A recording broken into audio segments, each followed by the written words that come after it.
बगैर कार्ड के ट्रांजैक्शन। यहाँ पे आपने अपना आईडी कार्ड नंबर लिखना है, ठीक है।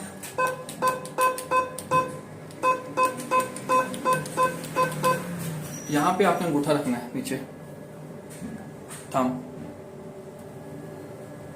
ये आपका अकाउंट शो होगा। नेक्स्ट करना है। रकम निकलवानी है आपने 3000 निकलवानी है या 4000, जितने भी निकलवानी है, ठीक है। मैं 3000 निकलवाना चाह रहा हूँ।